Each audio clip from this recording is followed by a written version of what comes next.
Hello, Internet, and welcome to Cubic Dimensions. I'm hosting it, so that's why it's me and not QB talking. But anyways, Sad um, face. sad face. Yeah, he forgot his laptop at school. Genius. Yeah, I'm at home, just so you weren't confused. Be like, why isn't he at school? Is he being a delinquent? Yeah, he's being the delinquent, hosting his YouTube channel. I'm Edgy. getting, Trishan, there's a Yep. lot of, I don't know how to describe it, just noise coming from your mic.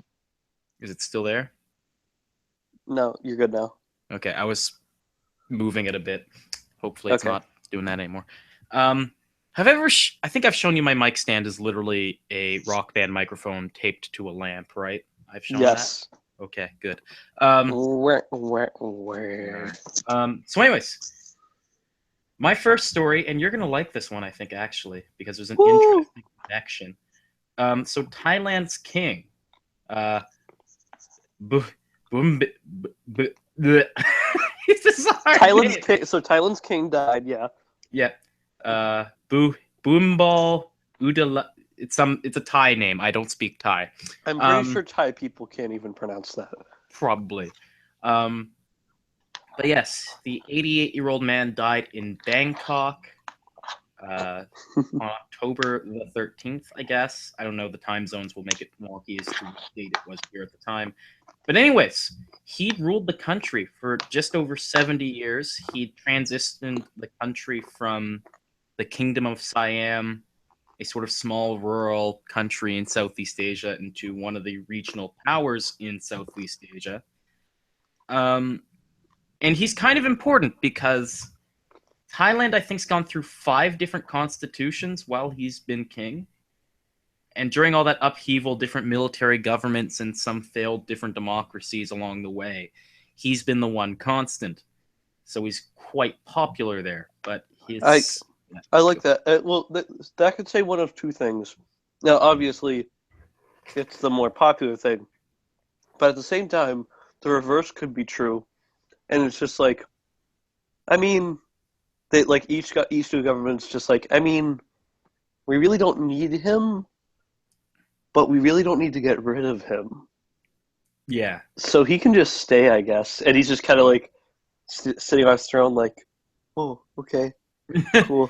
Just Cool. like try not to intervene because he knows if he does, like if he touches anything, just the whole country will explode. And he's like, all right. Peace out, I guess. Um, but yes, and continuing on with that instability, Thailand's currently, I think, as of 2014, has once again become a military dictatorship yet again. So yes, and the thing is, there's a lot of problems with Thailand's monarchy, right? Like, this is a country where if you mock the king online, you can get like 10 years in prison. But most people in Thailand were able to accept this because they really liked the king. But his son is a buffoon. His son is a bad dude, and everyone there knows that, and he's very unpopular. And it's sort of become an ever increasing issue because people really don't want his son to become king. But just today, the head of the military government said that yes, the son will become king. There's a lot of questions of secession going on right now. But yes, the interesting connection. Do you know where Thailand's king was born? Well, the former king. I remember hearing it on his report, but I can't think of it. He's from Massachusetts. He grew up there, and he went to Harvard. Massachusetts. Say it Massachusetts. right. Blah. You visited the state like 5 times. Yeah, but no, I don't talk to people from there. I talk to just the Canadians who come with me. I'm right here. Hello, Matt. Nice to know that I'm no one. But yeah, his son Prince Vajiralongkorn. That's probably not how you pronounce that. That sounds like a really bad like knockoff Halloween costume for some sort of like dragon. Yeah.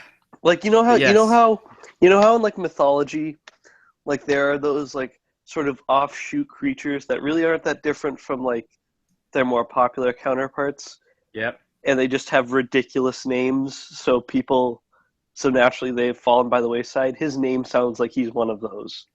Yeah. Pretty much. It does, really. I'm sure that's not how his name is pronounced, and it sounds a bit better, but yeah.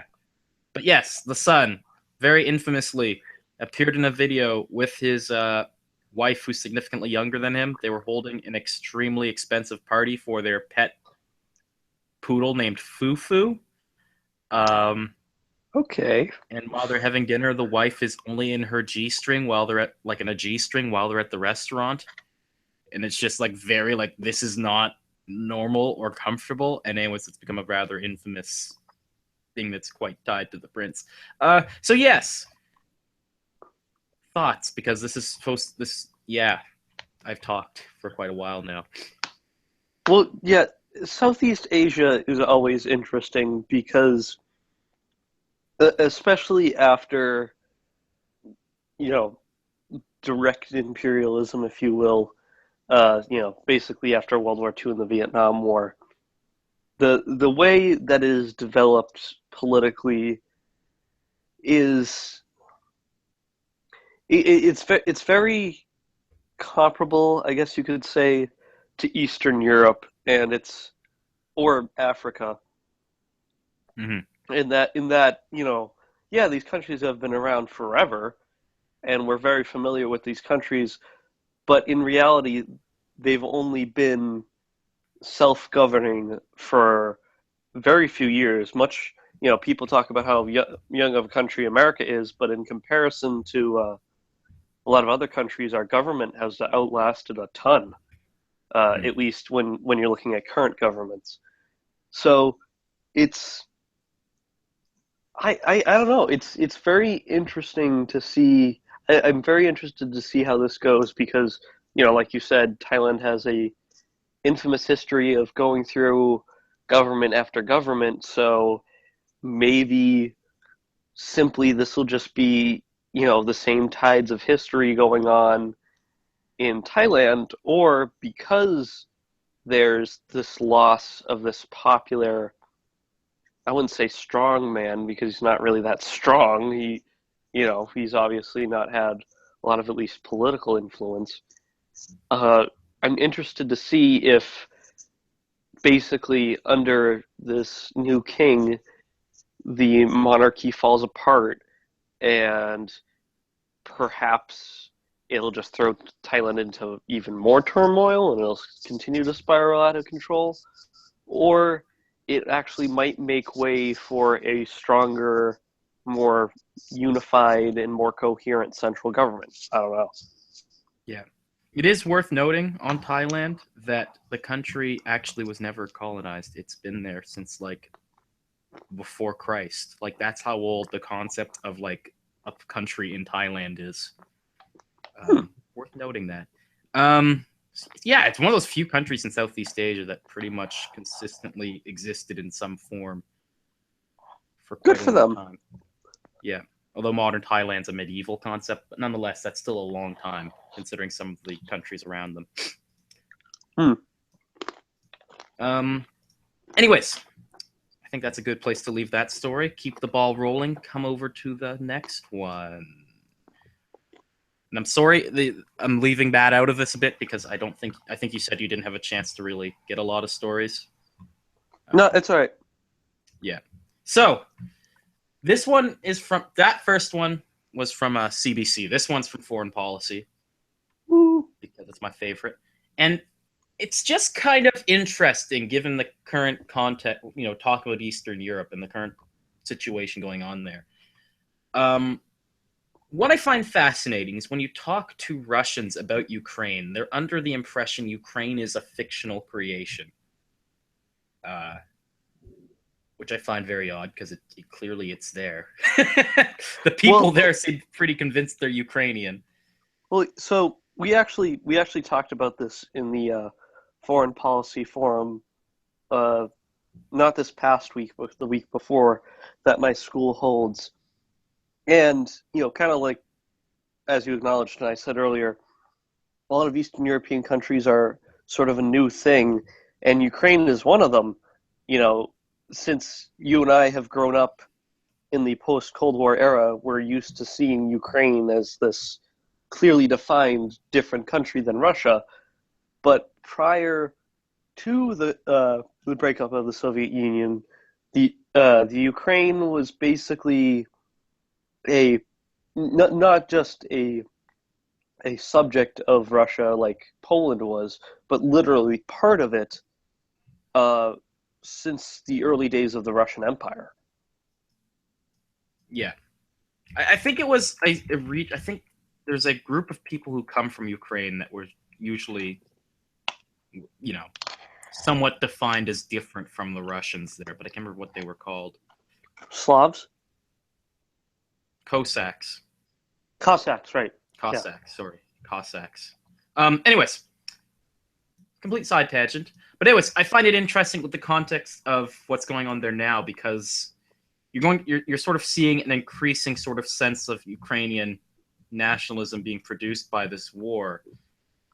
And there's now this camp called the Azov Battalion in Ukraine where basically people can send their kids.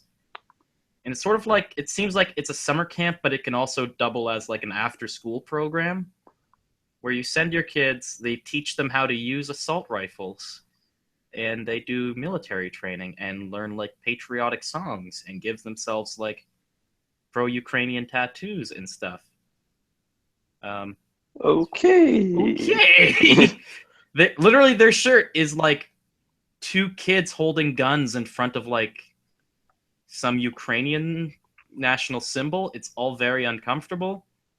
You get like there's pictures of kids in a cafeteria having lunch, and it looks all normal, except they're all wearing full military like camo and uniforms. Yeah, this I'm not sure this is a healthy development. This whole child soldier thing. Yeah. Uh. Uh. See, here's the thing. I really want to like the Ukrainian nationalists because whether the Russian people recognize Ukraine as a sovereign entity or not, it doesn't matter. The status quo is that it's its own country. Yeah. And, you can have a debate about the borders that it should have with Russia and whether, what side, if you will, it should take in the geopolitical realm and whatever. But, and so, but the thing is that it's a country right now, right? It is its own country. And and unfortunately the conversation has been pushed so much to, well, does Ukraine exist or not, that I have to sort of side with the nationalists. But at the same time, they're doing this. And then, despite Russian media outlet claims, I think they're a little exaggerated, but a lot of them are kind of becoming Nazis. And it's like, what are you doing? Just like, why? In the most recent Ukrainian elections, the top two vote getters were the center right party and the right wing party. Yeah. And I'm like, wait, what? Just stop. I want to like you. What are you doing? Yeah, it's odd that would even enter the discussion because it's not like they're under threat from a non-white party, right? Like they're under threat from another largely white group of people. Maybe there's a growing concept of a Ukrainian like ethnicities outside of like a whatever you'd call someone from that region of the world writ large, and maybe that's where it's coming from. It's sort of part of this national idea. Well, But there's always been tension between. Now, I'm better on other countries in Eastern Europe, not so much in Ukraine, but there's always been sort of conflict between whatever ethnic group Russians mainly are and whatever ethnic group Ukrainians generally are. Again, I'm missing the names of both of them, so don't quote me on any of it. But it they're definitely very much there's a long history of them being warring with each other, and not to mention with the whole Soviet Union thing is another thing to consider, because with the fall of the Soviet Union gave rise to a lot of right-leaning parties, whether it's center right, right wing, or far right, all over Eastern Europe and including Russia, because of the backlash against the left, far left policies of the USSR. Yeah. So and that's kind of why you have a lot of these right-wing governments still in power in places like Poland and Romania and especially Hungary, because they say, oh, well, they think, oh, if we go to the left, then we'll just have the Soviet Union again. Mm-hmm. And their biggest fear not only is the devastation that came with Soviet rule, but also the invitation of Russian imperialism again, which they still very much see tied to the Soviet Union, even if Russia has very much abandoned the ideals of the Soviet Union. Yeah. So yeah. So the guy who ran the camp at the interview said, "Yo, I don't want like child soldiers. I just think it's a good way to get these kids invested in the concept of fighting and fighting for the concept of Ukraine." I'm like, okay, all right. This isn't how I would have done it. But, well, here's the thing, is that he's not, and don't get me wrong, like I'm not endorsing this at all, but I can see where he's coming from, because the solution for someone like you and I, right, would be, all right, if you want to be patriotic, if you want to get involved in the idea of Ukraine, well then peacefully, express your freedom of speech with, whatever kind of rallies and movements and yada, yada, yada. And that's all well and good, except they're at war. Yeah, They're exactly. at war right now. They're fighting. So, it's all great to be waving the Ukrainian flag around and yelling about how much you love Ukraine, but that isn't going to stop a bullet. Exactly. So, and unfortunately, violence, it's violence begets violence. So, again, I'm not supporting this. If I was in that position, I wouldn't want to. I'm just saying that where this guy is coming from is not totally not unreasonable in the circumstances that he's in. Yeah. Yeah, and I guess there's a kind of, how would I put this? They're at war, so I guess there's that sense of urgency, and that's yeah. Anyways, found it interesting. Thought I would just bring it up because the images were they're not like jarring or uncomfortable in their nature exactly. It's just not something you would expect. It's eye-catching, I guess, is the best way to put it. Yeah, because he's like, he's not actually telling these kids, all right, now go shoot a Ruski. Yeah. He's, he's just kind of doing it to, I guess, rally them, which, again, still not a great idea, not something that you should be doing, but it's not like he's throwing them into, the Donbass and saying, all right, go ahead, have at it, Haas. Yeah. I guess if there's any parting thought, I'm just left to wonder if there's almost like this is almost, what's the word I'm looking for?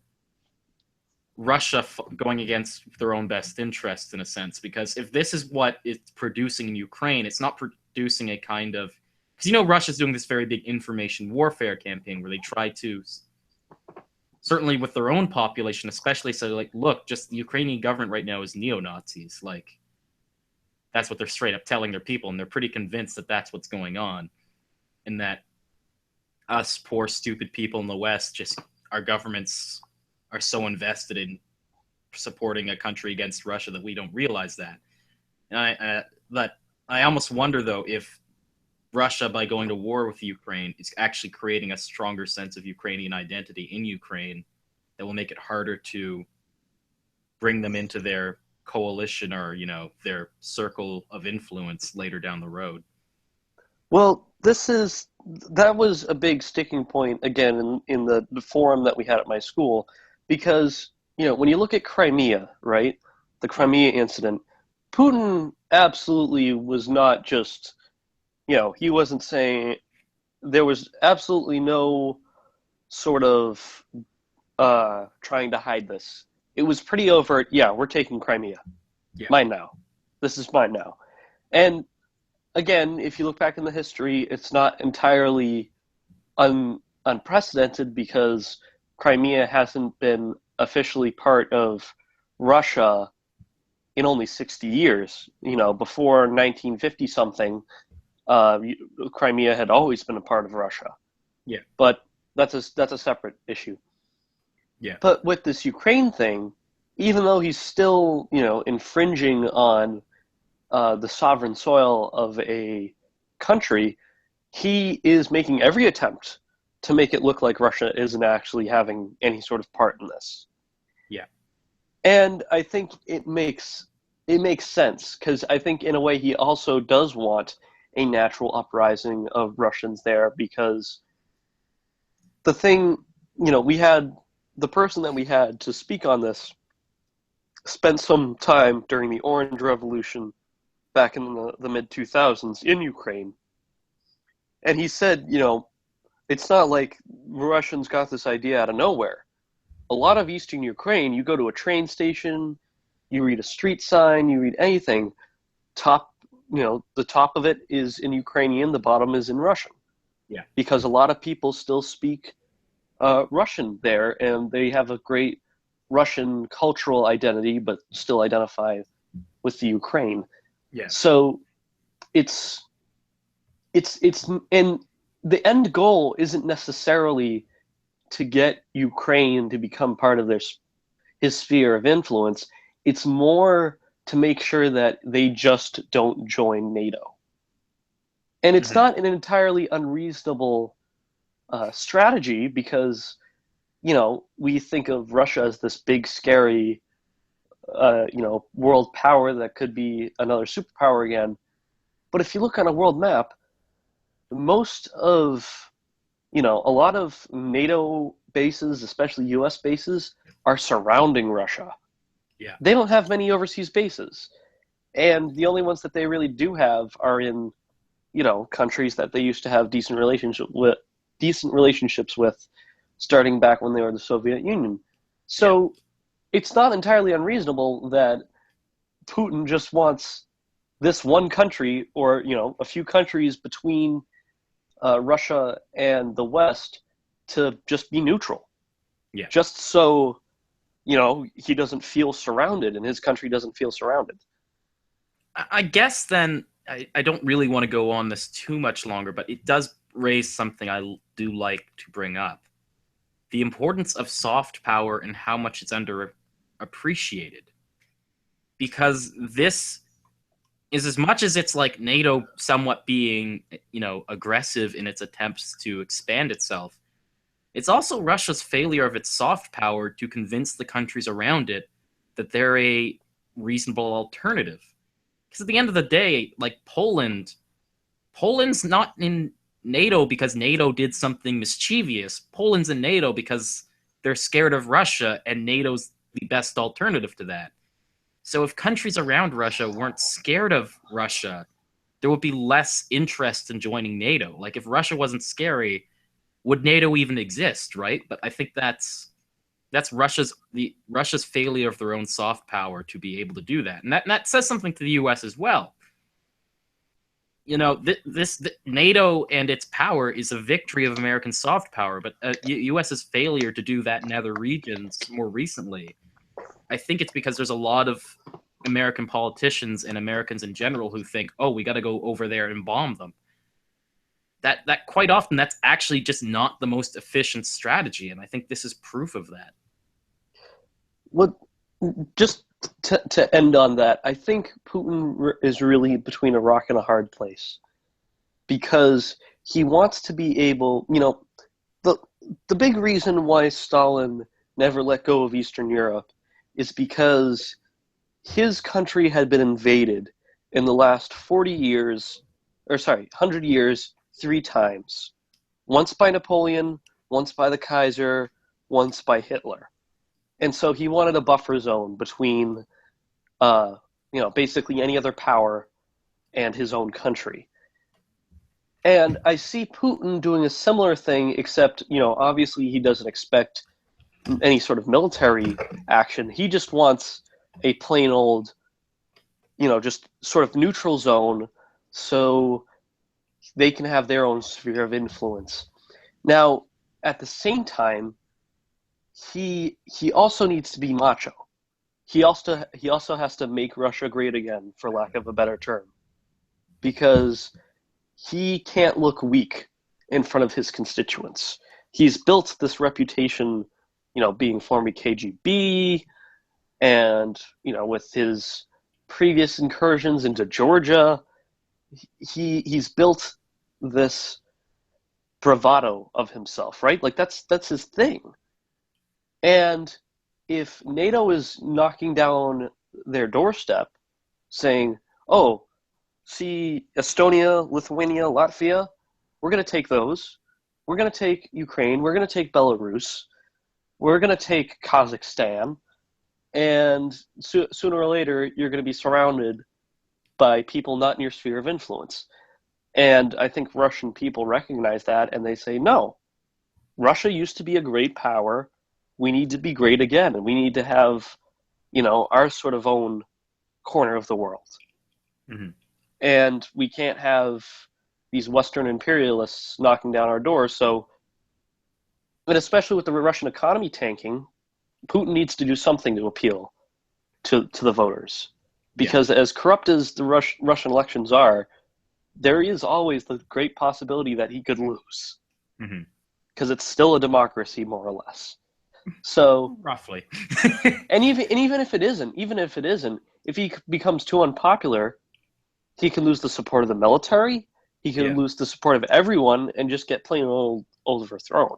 Yeah. So I think it's less Putin being a Trump-esque asshole and more trying to both appeal to his voters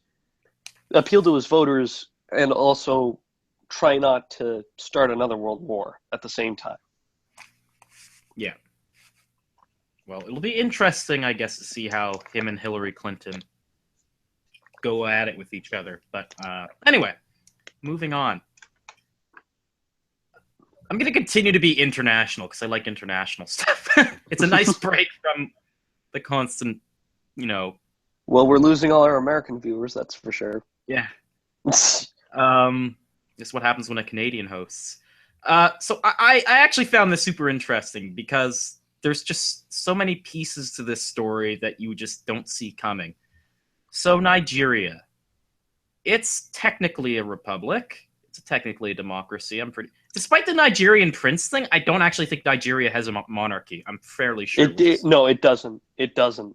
That's the greatest part about that scam, is that I'm pretty sure they haven't had a prince in at least a century. Yeah. Anyway, I find that super funny. So anyways, their current president, Muhammadu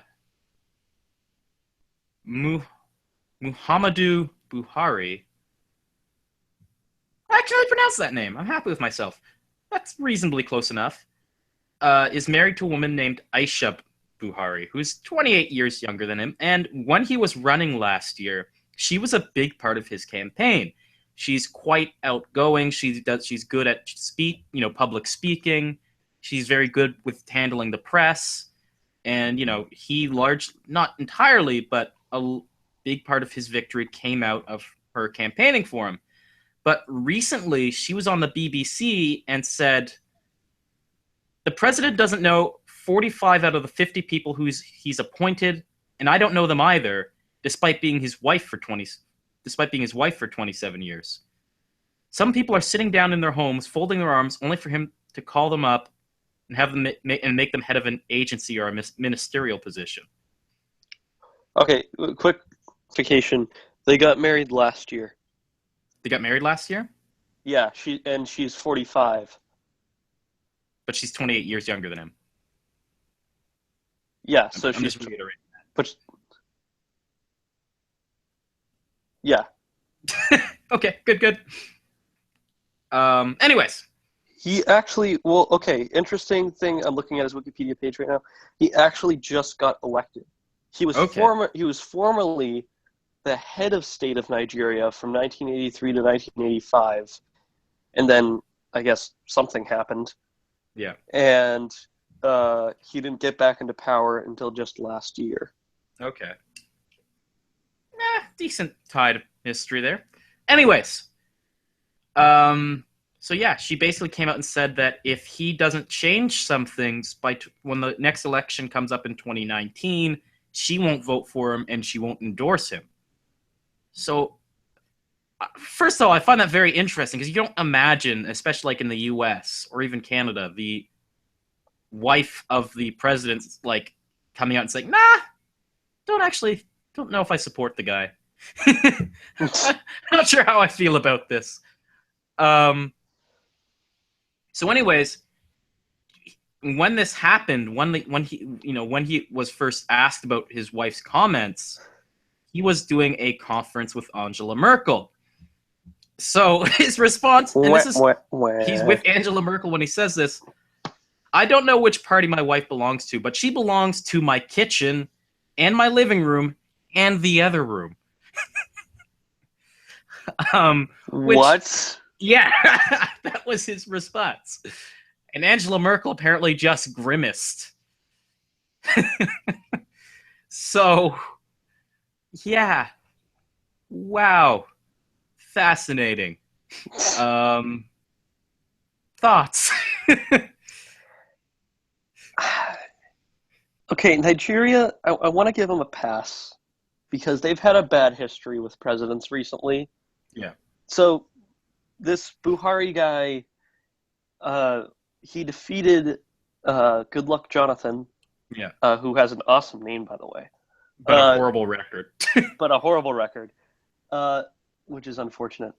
But for his re-election, and I honestly forget why he was such a bad president, but I know he was just like a very bad guy. He was very big on playing the Christian versus Muslim thing. Like he was a Christian. He was very good at making Muslims the other there. And he also, I want to say, well, he got like into big trouble. I remember leading up to his re-election, either in 2014 or 2015, with something. It was. I think it had to do with Boko Haram and him not trying to save the Muslim girls who were kidnapped. Right. Yeah, yeah, that's it. And yeah, because I remember doing a story on him. Yeah, so we get rid of one religiousist, I don't know, bad guy, prejudiced bad guy, and now we get an idiot. Yeah. Yay! So, I mean, I'd like to say I'm sorry, Nigeria, but I'm pretty sure that's just how American politics works. I mean, you can just look at the election of 2000. Mm-hmm. We had a kind of sort of bad guy, Bill Clinton, and he gets replaced by an idiot, George W. Bush. So, yeah, we kind of experienced this, except, at least we didn't have... we weren't letting terrorists run rampant and kidnap 200-something girls. But, yeah. So, I don't know. I'm not very familiar with Nigerian politics outside of that. I'd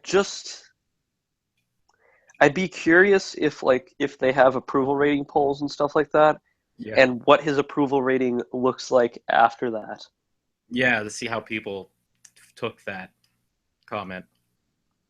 Because I don't want to say, oh, he's going to lose re-election because of that, or it doesn't look good for his reelection because, for all I know, he could be 10 points up now.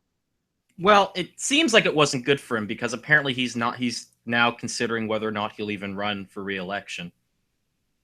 So honestly, he probably shouldn't, yeah. just because he's old as hell, or he's not that old, but I mean by 2019 he's going to be pretty old. Yeah. He's going to get up next to the Thai King. 76.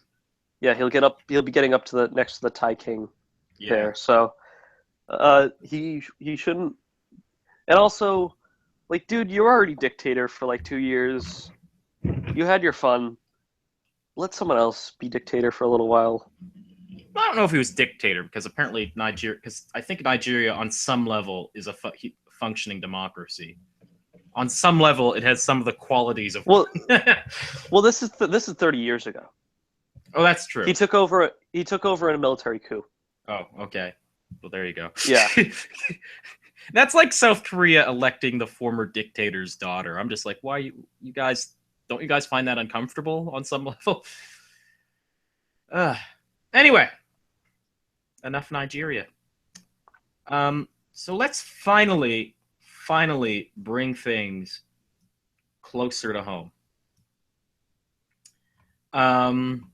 Random side notes. I don't want to talk about this too much, but it is the 1-year marker of Trudeau becoming prime minister. Yay! Yay! I guess. Yeah, and CBC kind of said he's done some of the things and he hasn't done some of the other things. I'm like, that's what you'd expect. So there you go. That's your roundup. I mean, it's also only been a year. It's also only been a year. He's got what, 4? Yeah. Yeah. So he's got another 3 more. Yeah. Yeah. Okay. Well, I mean, from what I've heard of him since he's taken office, he's done some good things. So I'll give him a pass for this past 365 days. Mm-hmm.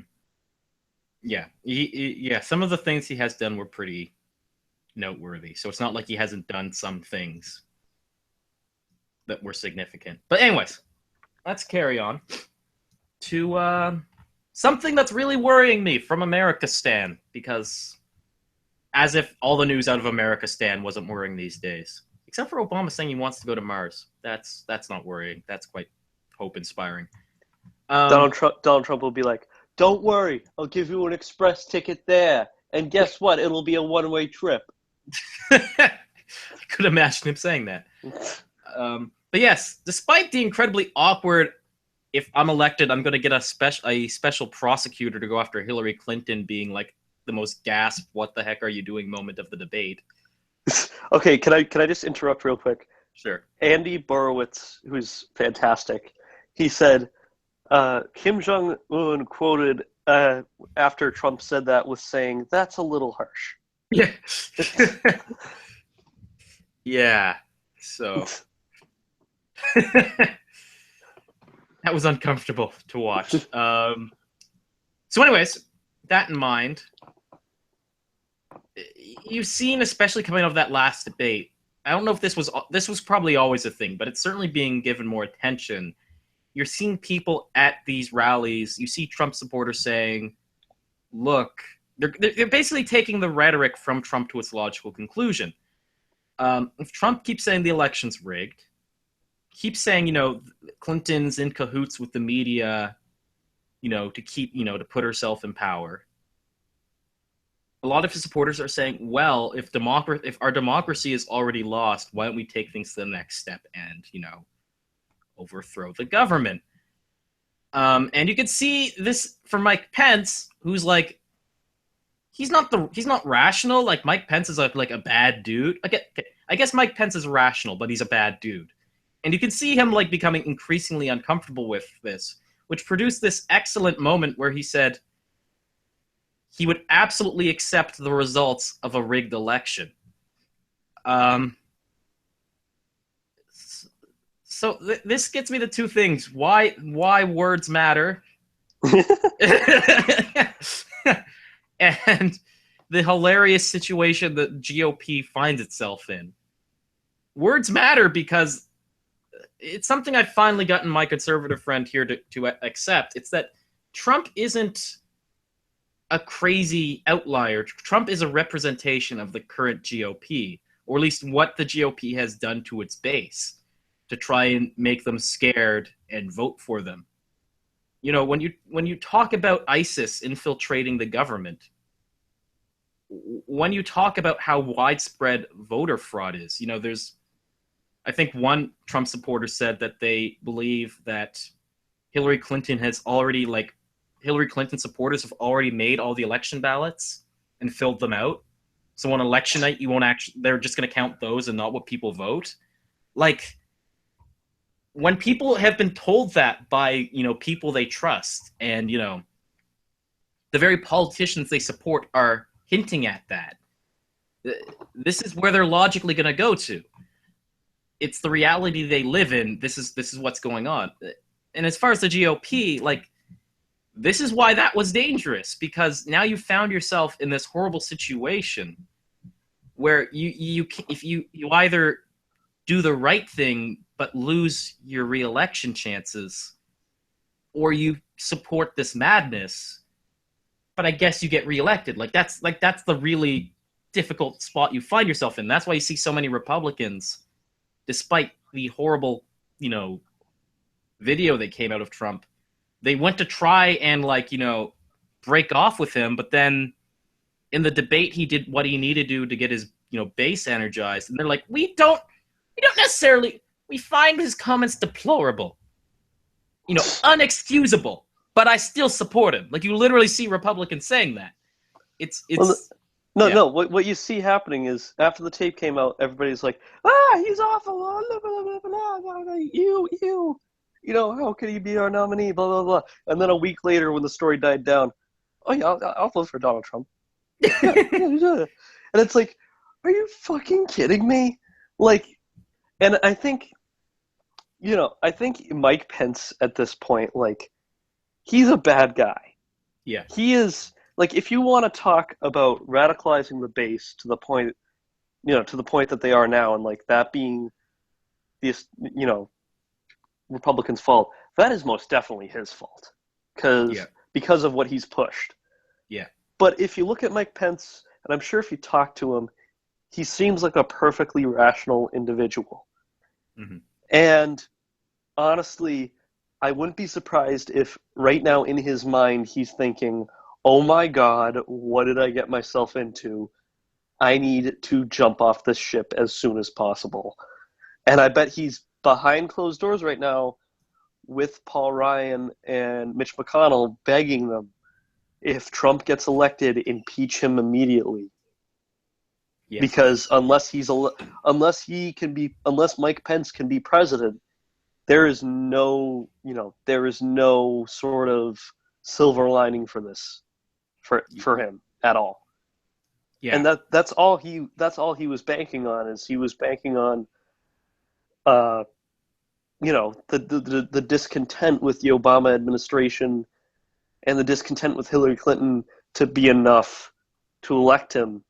But now that he's seeing what his running mate is actually doing, and what the base and how the base is actually reacting, he's like, holy shit. Yeah. What the fuck is going on? I did not sign up for this. And you know what? Tough. I don't feel bad for him, because he, along with plenty of other congressional Republicans, because he was a congressman for a long time before he was elected governor of Indiana. He and all of them have spent their careers stoking this fire. Spent countless years, ever since the Southern strategy of the Nixon administration. They have been stoking this fire. Yeah. And now all of a sudden they're going to turn around and say, oh, I can't believe it's come to this. Yeah. No, you guys did this. You guys started this, and now you're going to have to live with the consequences. The country is going to have to live with the consequences. And it's all your fault.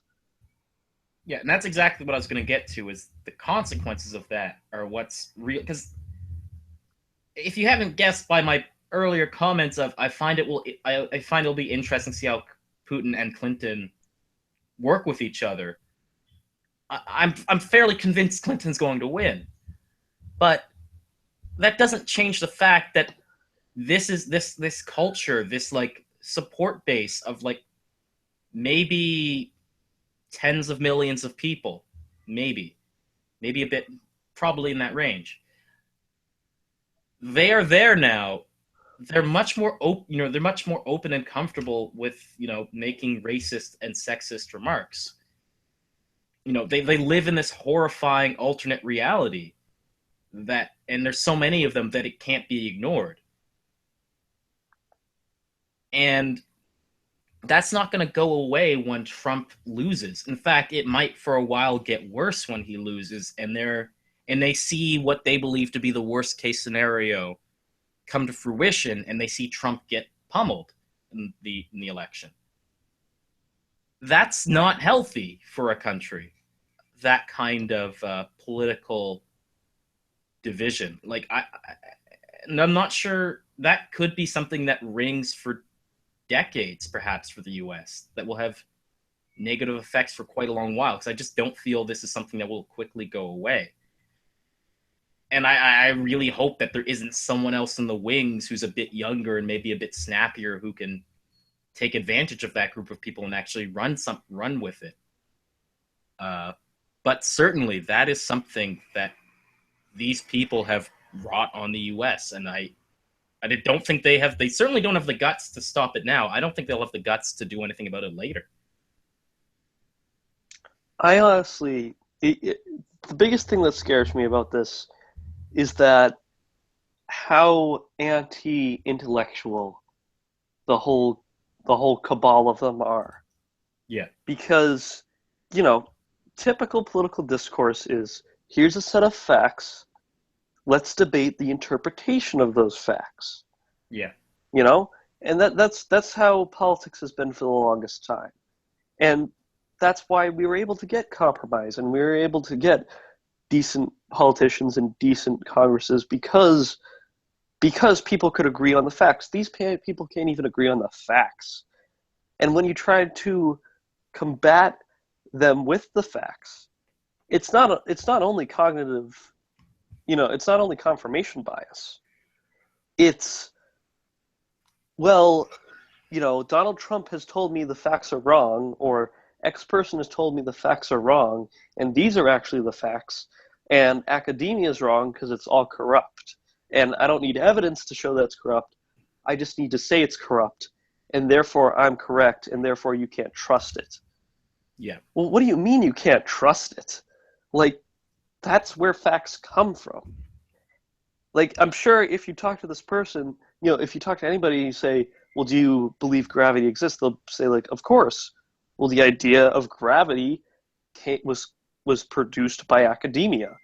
So why should you not believe that the same claims academia make about almost anything else? And they'll say, oh, well, now it's corrupt. What evidence do you have? And they don't need evidence. They just need to believe it. And it's incredibly, incredibly disheartening because, at least to me, it feels like we're past the point of no return. There's no way you can convince these people any other way than what they already think. Yeah. And that's incredibly dangerous because the way they think isn't right. Yeah. Like, I can have an honest-to-God debate with a conservative. Like, I have a good friend who's conservative, and we have debates all the time, and it's fine, and it's wonderful. We learn a lot about each other and our perspectives. You can't have a debate with these people because you can't even agree on the fucking facts to begin with. Yeah. That's the problem, man. That was my one before I started doing YouTube, and I would just get into like forums. That was what I realized. And and the worrying thing is when you have so many of these states, like Texas, the Texas GOP literally having in their party platform that we're going to get rid of critical thinking in schools. Like, if it was just like this was a weird generation, the Gen Xers were weird. Like, that would have been nice, but no, it's something that will probably take generations to fix, especially with the way, poor civics education and everything in the U.S. is right now. or just education in general. So anyway, Yeah, it's very disheartening. Now, the good thing is there aren't a lot of young Trump supporters, mhm, even if they, have worse education than the older voters. So hopefully that means that, you know, the people who do support Trump are in a way dying off, or are, you know, slowly eventually becoming less and less, and we can get back to a, you know, reasonable, sensible dialogue. But unfortunately, only time will tell. yeah, And that's a very scary thing. yeah. So Well, we'll see if we even now, survive to see. on to the point of, civics education. You brought it up. So I read an interesting thing from Mike Rowe, the guy who hosted Dirty Jobs, that show. Yeah. Uh, I like him. He's an interesting guy, and he definitely shares the perspective of a lot of average working white people, I should say, even though he isn't necessarily in that demographic. Mhm. But he definitely speaks a lot to their concerns. And one of his fans wrote him asking, will you join a lot of other celebrities in encouraging people to vote? And in his very micro way, he wrote a very long response in which he said he wouldn't, because he, you know, it was long and there were a lot of parts to it, but basically it was, you shouldn't vote just because someone tells you to. You should vote because you've educated yourself, you know what's up. Yeah. And I got into a discussion about this with a former contributor on here, and Andy, about that, and he took a lot of issue with it. And I'm not saying that I endorse what Mike Rowe is saying. I just think he brought up an interesting perspective. But Mhm. so, to the bigger point, though, should people, should we be encouraging people to vote as vehemently as we are? And if this turns into a sort of debate, I'll act as the devil's advocate.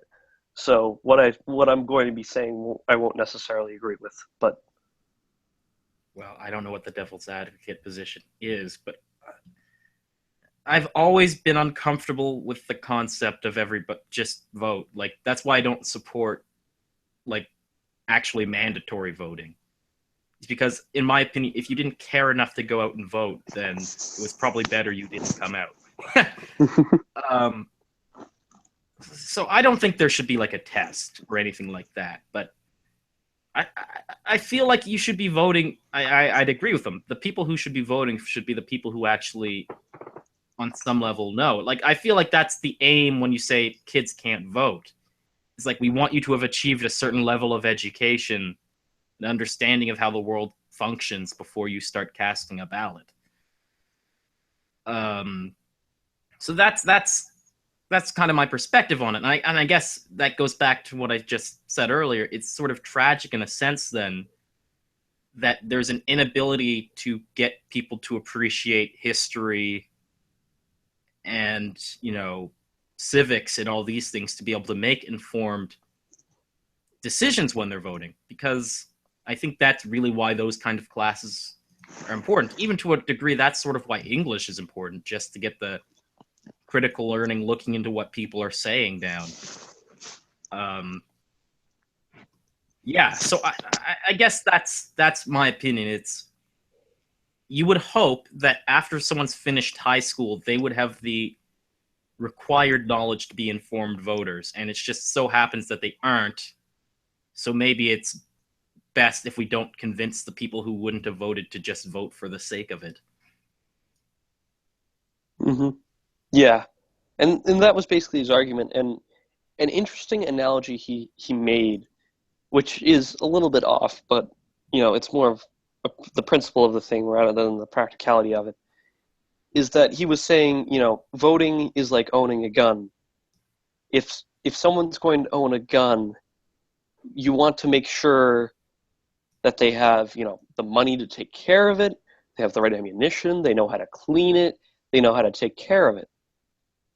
And in a similar way, if someone's going to vote, you want to make sure that they know the consequences of that vote and they know what those candidates stand for. So just because, and his bigger point was that he's a Second Amendment advocate, but just because he's a Second Amendment advocate doesn't mean that he's going around telling everybody to buy a gun. Yeah. Because obviously not everybody should own a gun. Yeah. And he, believes that in the same way, not everybody should vote. Because, just because it may not entirely fit their personality or their circumstances. Yeah. And so, to an extent, I agree with him. I think, he said voting isn't a moral obligation. I disagree with that. I think it is morally imperative that you should vote because politics affects everybody. And the best, most direct way to affect politics is to vote. But so then what about someone who would vote against their best interests simply because they've been convinced by someone who has an invested interest in them doing so that that's what they should be doing? Like that happens a lot. So wouldn't you be somewhat worried about that? certainly, and that's where the whole educate yourself comes into play. Now, obviously, you can't test whether or not someone has had the proper education in politics and knows that they're voting for their best interests. You can't. Yeah. And you can't make a test for that because that would be improper and could lead down a very, very, very, very sketchy road. It already has led down said road. Jim Crow, anybody? But I guess the heart of the matter is that when you encourage people to vote, don't just encourage them to vote, but encourage them to educate themselves, encourage them to go to good sources to come up with an understanding of the election. A good example of this is my mom. Politics is very much a game in my house. We love to play it. And my mom sometimes does too, but she rarely votes. Mm-hmm. Not because she doesn't have an opinion. She has her opinions, and she has very strong opinions. But because she doesn't know who to vote for.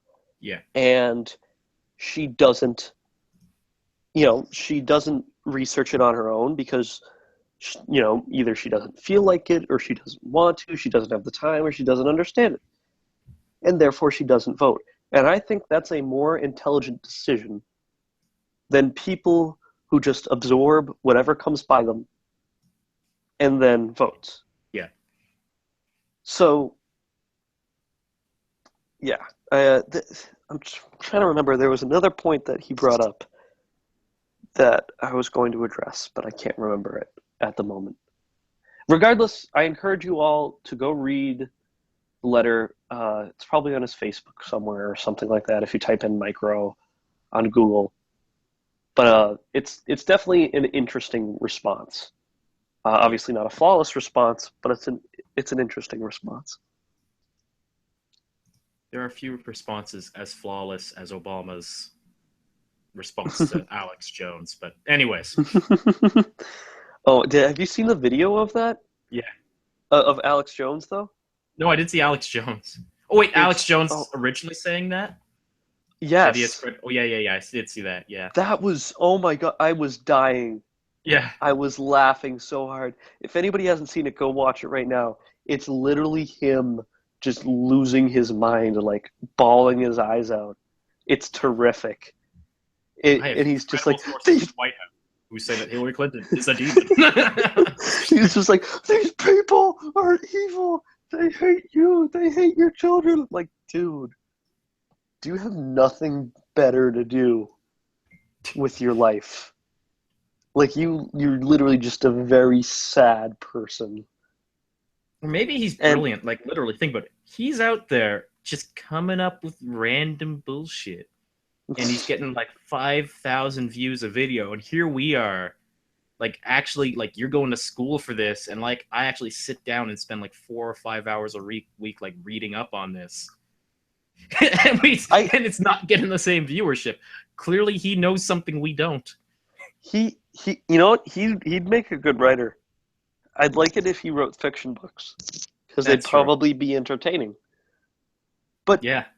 he kind of goes to the point that we were making earlier about like people not trusting academia for the sake of it. I got into an argument with one ultra conservative friends, we'll say, Yeah. one of my Trump friends, in which he called the New York Times not a source, and I was like, "What are you talking about? It's as good of a source as you can get. Yeah, it's not flawless. No source is flawless. That's why you should have multiple sources. Yeah. But it's it's pretty high up there on pretty well respected and pretty legitimate source." And he's like, "All right, well, what's wrong with Alex Jones?" And I'm like, "All right, well, the editors of the New York Times have got their degrees from like Harvard and Yale, Stanford, etc. Alex Jones got his from Austin Community College. If you are going to a doctor's appointment and you have the option of either going to Dr. Feelbetter, who has a degree from Cape Cod Community College, or to go to Dr. Watson, who has a degree from Oxford University in London, who are you going to go to? Most likely Dr. Watson. Yeah. So why does the same logic not apply to anything else? Yeah. Pretty much. I mean, I guess it doesn't help the New York Times. They kind of shot themselves in the foot with trying to convince Trump supporters that Trump's a bad guy when they basically went on an all-out crusade against him. But, mm-hmm. What are you going to do? Yeah, mistakes are made.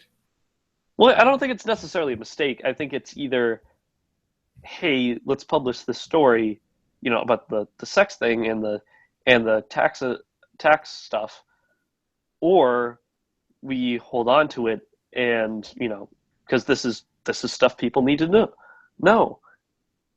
And so they do, and then Trump basically eviscerates them very unprofessionally and in a very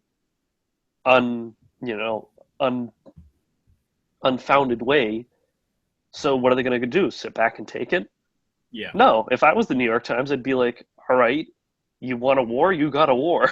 Yeah. We'll publish every bad thing ever about you. That we were just holding in the vault for this very scenario. It's like the Disney Vault. Yeah. And they're unwinding it, except instead of just having things at limited release every few years, they're just going all out. Yeah. They're releasing all 3 Toy Story movies all at once. Yeah. So, yeah. All right, if I may, I'd like to end, unless you have another story, I'd like to end on the PBS Frontline documentary. Okay. Okay, so Christian, again, will not have a lot of speaking time with this, unfortunately, but he should have watched it. So PBS Frontline recently came out with a new Frontline documentary a week or two ago on Hillary Clinton and Donald Trump, and it explores their lives from when they were born all the way up to the present moment. Now, obviously, they have to skip a few things. I think this actually came out before the tax evasion thing, or not tax evasion, tax thing with Trump, and the sex tape, so they didn't talk about that. And, it skips around a little bit just because they can't cover everything. Even though it's 2 hours long, they can't cover everything on both their lives because they're both like 70-something years old, and it's hard to condense 70 years of life experience in the public life into 2 hours That's like each. that just reminds me of that like classic like John McCain fought in Vietnam. Where was Barack Obama during the Vietnam War? And you're just like, not, I guess, maybe? He had a binky in his mouth. And It'd be like, see, baby Obama didn't go to war. And now Be you like, can just no. insult John McCain.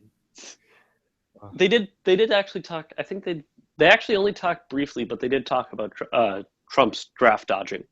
But anyway, it's a very in-depth, for as much as it can be for that scope, documentary, and it shows great insights into both of them. Yeah. And it doesn't, at least what I got from it is that they don't necessarily have a bias, except for the bias to spread information. Yeah. Because there are some very, very unflattering things revealed about both of them. Well, not revealed, but talked about both of them. Yeah. And you really get a sense of who these people are. Now, unfortunately, that leads down the road of, let's diagnose these people. Trump is a sociopath and Hillary Clinton is a pathological liar. Yay! But really, who doesn't know that already? So there's also that. Yeah. But it's really interesting because, especially up till now, in this election season, I was very much anti-Hillary during the primary season. Yeah. And I have still been at least a little less so during the general election. But after seeing that documentary and after, just watching this campaign as it unfolds, I've come to respect her and understand her a lot more. Yeah. I still won't be voting for her. I'd much rather someone else be the Democratic nominee and win. But she's not this, she doesn't smell like sulfur. She's not a demon. She's not the devil.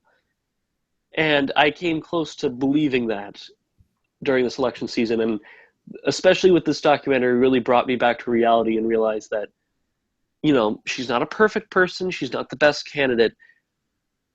But she's also not horrible either. Yeah. And there are a lot of good reasons to be the person that she is today that make a lot of sense. Yeah.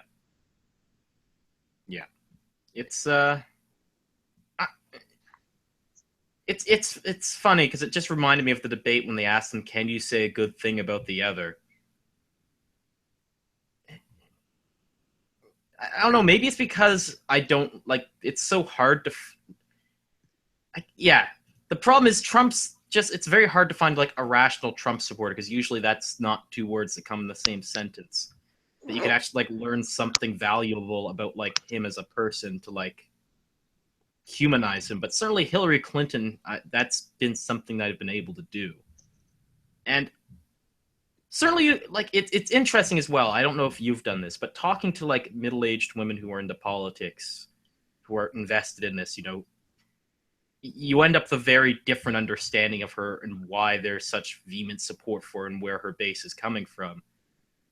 And you certainly can come to respect that. If I were in the U.S., I think I'd even go so far as to vote for her. I know we disagree on that, which is funny because I think I don't know. Anyway, that aside, but I do think things like this are important, though, for doing that, because I think quite often, under normal circumstances, you can sometimes demonize your opponent, and you lose any capacity to rationally think about what's going on in the election. So these sort of things can like bring you back down to earth. Now, tragically, given the current circumstance, despite all the effort that probably went into this Frontline documentary, I doubt that happened. Outside for maybe a few Bernie Sanders supporters who were on the edge. So that's funny, but otherwise, I think these normally would be quite valuable in just humanizing both candidates and allowing you to come back from a wider perspective and look at the situation more rationally. Yeah.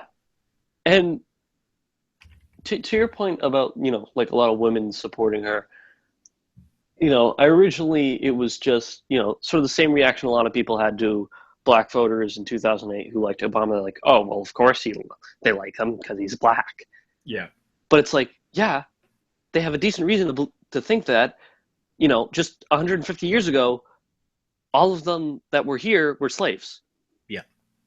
And only about 100 years after that, they were all significantly segregated against.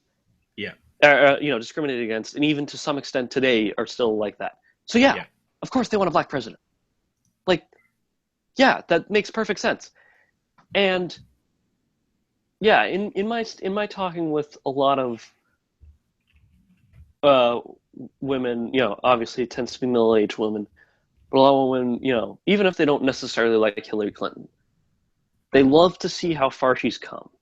Yeah. And that was actually part of the Frontline documentary that I noticed is she, ever since she was an adult, she's been a pioneer for women, and it's a very significant thing to see happen. So, yeah, you don't want to play identity politics, and you don't want to say, I like her just because she's a woman, but you really don't appreciate, the sort of feeling it gets when the first woman out of 45 presidents is finally elected, unless you're in that group.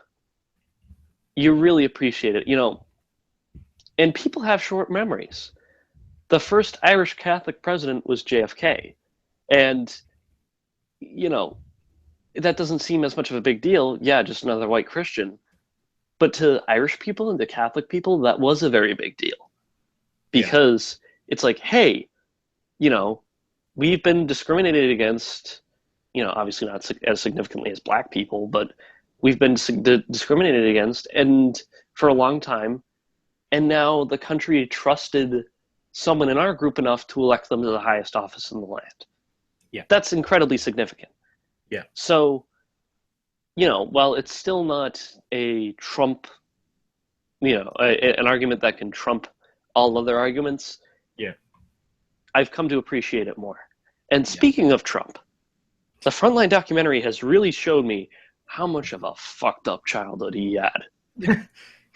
Well, no, if you listen to it, so he had several brothers and sisters, and at the dinner table, his dad would always tell them that there are winners and losers in life, and the winners are called killers. And I was like, This sounds like the Ballad of Ricky Bobby when he sees his dad for the last time as a kid. And his dad's like, if you're not first, you're last, and then he takes that through with him his entire life. It sounds basically. Exactly. Well, no. Guess what the most messed up part of it is? So his dad's name was Fred, and his first son was Fred Jr. Fred Jr. did not want to go along with the family business, and because of that, his dad looked down on him a lot. Yeah. And he started to drink a lot, and he eventually died of alcoholism. Yeah. And some, person who was close to the Trumps told PBS that when his brother died, Trump was quoted with saying that my brother wasn't a winner. Jeez. I just heard that and I was like, oh my God, this guy could be president. This is really messed up. Like, we've had rich presidents before. We've had rich who have grown up in rich, JFK, FDR, George W. Bush. And at no point did any of them say, yeah, I'm a killer. Yeah. There are winners and losers in the world. No. George W. Bush, for all his faults, he never said that, and I'm pretty sure his dad never taught him that. Yeah. For all the faults of Joseph Kennedy, he taught his kids to be generous with their wealth and to appreciate it and to spread the wealth. Same thing with FDR's family. And then you got Fred Trump over here saying, yeah, if you're not a winner, you're a loser, and winners are killers.